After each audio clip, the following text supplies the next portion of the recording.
I've been creating YouTube videos since 2016. That is hundreds and hundreds of videos. That is a lot of content. Every platform will attract a different type of audience. Some people want to watch a 10 or 20 minute video. Others want to watch a 60-second video. And a lot of people just want to read an article. So for me, someone that has hundreds and hundreds of videos already, it makes so much sense to turn that content that I've already made into articles so that I can attract another whole audience without having to do all the brunt work of researching and writing. Well, I'll still have to do some writing, but the major brunt work of it has already been done. Now, it's not going to be easy, but nothing ever is. In this video, I want to actually go over the benefits and the execution of creating a blog and how you can actually monetize that blog. Starting with the benefits. Websites that also have a blog have many more pages that are indexed, which gives you a much, much higher chance of actually showing up in the ranks, which is an amazing benefit. 2, blogs have been voted as the 5th most trustworthy source of information. 3 is 77% of internet users read a blog post. That in of itself is a crazy, crazy statistic. 4, businesses that blog experience 2 times the number of email traffic than businesses that don't. And 5, lots of people prefer to read a blog over watching a video because they're able to quickly read something at their own speed. They're able to skim through something if they want. They're able to jump to places a lot more easily. For me, I know I love reading a blog just because I'm able to jump to a section and read it or go back and read another section without having to worry about skipping forward in a video and skipping back and finding that exact right point. With a blog post, it's all just there with a scroll of the mouse. It's so much easier to read. And of course, there are many, many more benefits. Yes, it's true. Blogs are very, very oversaturated. There are probably hundreds of millions of blogs on the internet, which means you're going to really want to stand out and be consistent. A blog post a day is what you're going to want to try and do. And you also want to try and pick a writing theme that you follow through with all your different blog posts, and that will attract readers to come back, read more, share more, because if they're liking your writing style, they won't want that to change. So pick like a really cool writing style, right? However quirky you want to be, and stick to it. Just like YouTube, where people come and watch you for your personality, the way you teach, what you're teaching, a blog post is very, very similar. Truth be told, I'm not actually expecting very much from my blog. In fact, I'm very happy to wait 6 months, 12 months for anything to actually kick off, because I know starting something like this is a long-term thing, right? It's very unique to blow up overnight. So definitely don't go into this kind of business or this kind of side hustle, I'll say, to start making money from day one, okay? Wait for it to grow and get big and then start making money from it. The same goes for actually getting traction, getting an audience. I don't expect to get very many readers at the beginning. I know that will take a long time. In terms of execution, I'm going to be posting this blog on various websites, starting with my own website, shimmymorris.com. My own website is actually hosted by Zyro, who are the sponsors for this video. So let me just quickly tell you a bit about Zyro. Zyro is a drag and drop website builder that I've been using for the last couple of months. Before that, I was using Squarespace, and quite frankly, I never thought I'd find something better, and then Zyro hit. And I am telling you, without a shadow of a doubt, Zyro is one of the best drag and drop website builders out there. It is so fast. It's so smooth. What you can do, you can manipulate the look of your website like to whatever you want, and I've never seen that before on a drag and drop website builder. And there are of course a lot of drag and drop website builders, but being able to move something and pick the exact section it's in and then overlay stuff, and that's just the drag and drop features. They've got so many other features. You can have a full-on shop, whether it be a print-on-demand shop, a blog, anything like that. And as well as that, it's also got these cool AI features built into it where you can see, how well your website will perform. It even has this AI writing tool, which is super, super useful. Now, With all of these crazy things that Zyro has, you're probably thinking it's really expensive, but this is where it's like crazy, and this is why I wanted to work with them, because Zyro is one of, if not the cheapest platform out there to build a website. Like, it's ridiculous. And by the way, with my link, which you can find in the description, you'll get a further 10% off. So hit the link in the description if you want to actually get Zyro. And if the link doesn't work, then just use the code SHIMMY at checkout and you can get that further 10% off. But like I said, Zyro is an amazing platform. And I'm not just saying it. I would only promote something if I liked it and I used it. So if you don't believe me, go and check out my website, shimmymorris.com, and you'll see it's all done through Zyro. It's also manageable and easy to understand. So like I said, with the link in the description, you can get Zyro and you can get a further 10% off. So definitely click that link, check it out if you're in the market for a new website. So back to the video, the first place I'm going to be hosting my blog is on my website, shimmymorris.com. The next place I'm going to be hosting my blog is on a platform called Medium. Now, the reason why I like using Medium is because you can actually get paid depending on how many views you're getting. And I've actually been posting on Medium for a bit of time, and I actually do get paid already from Medium. That's one of my sources of income. So I thought it makes a lot of sense to continue posting my blog on Medium as well as my website. And the last place I want to post it is on LinkedIn, because LinkedIn have a whole article section. So that's 3 places on the internet that I want to post my blog, and I feel that will give it the most amount of chance to blow up, or at least, get somewhat big and get some views. It shouldn't be very hard to post the same blog, or just slightly tweak them depending on the platform they're being posted on, but it shouldn't be very hard to post them on all 3 platforms every single day.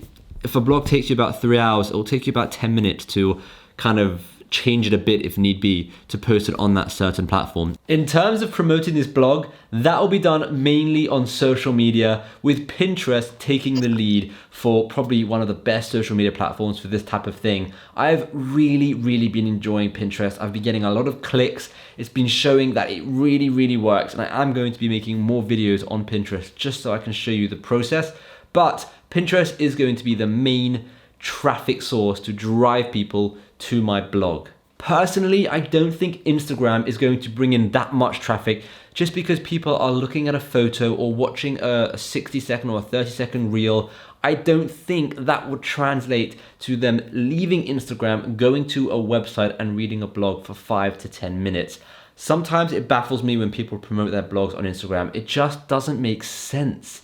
That's not what Instagram is about, right? Instagram is not about sitting there reading something for 5 minutes. It's about looking at pictures or watching, really short videos. However, like I said, with Pinterest, people are looking for those type of things. I know you're also just scrolling through photos, but people are looking for information that they can then take further. Facebook is another pretty good source, because people are happy to read a longer article from Facebook, just because a lot of Facebook statuses and posts are quite long form anyway. And I just want to say, after experiencing the struggle of creating a YouTube channel, of creating an Instagram account, creating a Pinterest, and seeing how slow it can be, I'm not expecting or anything or setting goals to reach a certain milestone of like however many viewers per month, because I just know it's completely out of my control. All I can do is share the blog post or the blog as much as I possibly can. I can't control how many people come and actually read it. So when creating your goals, don't create a goal that says 10,000 listeners per month, because you'll just be disappointed. Instead, create a goal that says something like 5 blog posts this month, because you are in full control of achieving that goal, right? Whereas if you say 10,000 listeners or viewers or watchers a month, you don't really have control over that. The next step for me is to go through my highest performing videos on YouTube and figure out if and how they can be turned into blogs. It'll be slightly different to the actual video, because I don't want a blog that's just a transcription of the video. I want it to actually have that blog element to it. So it will take me watching the video and turning it into a blog post, because a blog isn't a video. A video is a video and a blog is a blog. Well done, Shimmy, obviously. But my point being is the way you watch a video is very different to the way you'd read a blog. So you have to make sure it's written for a blog. So that means watching a video back and actually changing the way it's the way you're getting your message across, and that's what will take a bit of time. Now let's discuss the money side of things. The reason why I feel a lot of people are actually here watching this video, and just like YouTube where you have AdSense, you have sponsors, you have affiliates, and you have merch, as well as many other things, courses, whatever you can think of, blog posts are exactly the same, except I think they are slightly better. With a blog post, you can churn out a lot more articles and blogs at a much faster rate than you can on YouTube. Creating a YouTube video can take a long time, and I actually made a video on this. You can check it out up here, but I made a video on this yesterday, and it can take 6 to 10 hours to create a YouTube video, whereas a blog post can take 2 to 3 hours, obviously depending on the length of the blog post and the complexity of the blog post. But the reason why it's a lot quicker is because when creating a YouTube video, you're kind of creating a blog post as well, because you're creating a script, then you're turning it into a video, then you're editing it. But with a blog post, you're just doing the scripting kind of thing. Obviously it's not a script, but you're just doing the writing part, and then you're obviously going to read that, maybe send it to someone and get them to read it. But it's a lot quicker than creating a YouTube video. So does blogging have the potential to make you a millionaire? I think it does. I mean, 100% it does. If you consider the value of the audience, the value of all your individual articles, and then the way you can actually make money, right? If you're talking about a product, that's a lot of affiliate sales. If you're promoting a course, you can easily get course sales. Ads, it's the same as YouTube, but I do think you'll make even more money, right? And there are plenty of YouTube millionaires out there. In fact, I could probably count 100 right now for you. So I don't see why. And there's also, by the way, plenty of blog millionaires out there as well. So I definitely think it's possible. Of course, don't set that as your aim just yet. Just write the first one and the second one and the third one and make that a very, very long-term goal. But it is definitely possible. Now, for me, money isn't the driving factor of why I'm doing this blog post, because I'm being very realistic with how the money side will play out. And I do know it will take quite a few months to actually start getting a good amount of listeners, or I should say readers. I don't know why I keep saying listeners, but it'll take a couple of months to get a good amount of readers, and that's when potentially ads will start going. But don't put ads on your blog prematurely, because you don't want to just fill it with ads. You want people to be focused on the reading, and then when you get enough viewers, when you get enough traffic, then consider actually putting some Google ads in there, as well as that affiliate stuff and sponsors. So I do know it can take a long time, which is why I don't really care about the money side of it. For me, it's just about building it up at the moment, and then down the line, then I can start monetizing it. But it's just nice to know that when I do eventually monetize it, it has a lot of potential. Should you start a blog in 2021? Well, that totally depends. If you enjoy writing, then why not? It will only take you 2 to 3 hours a day probably to write a blog post or to write an article. It doesn't have to be very long. It could be a 5-minute read, nothing crazy. It's not like creating a 20-minute YouTube video, right? Literally just a 5-minute read. Now, I say 2 to 3 hours because I've got all of that content on YouTube already. If you don't have content already planned, it might take a bit longer. So maybe it may be easier for you not to do a post every single day if you do 2 or 3 times a week, but just try it. Try it, see if you can do one every single day, or at least 2 to 3 times a week, and see what happens. And again, you might not have content that is yours, but watch and read articles and take a lot of information in and see if you can curate that information that you're taking in into a nice blog post. And hopefully down the line, it can become a source of income or another source of income for you. But all I ask is don't make it because of the income. Don't start writing the blog for that source of income, because you'll be thoroughly disappointed. It can take a long time before you start making money from it, just like YouTube, just like anything really. So it does take a lot of nurturing, a lot of content creation before you start seeing something from it, and that's totally normal. And like I said, I think it's worth it. I did it with YouTube and it worked out amazingly, so I don't see why it wouldn't work out if I do it with a blog. So thank you very much for watching. Let me know in the comments down below what you think about blogging. Do you enjoy reading blogs? Do you think you have the capacity to actually create a blog? Let me know in the comments down below.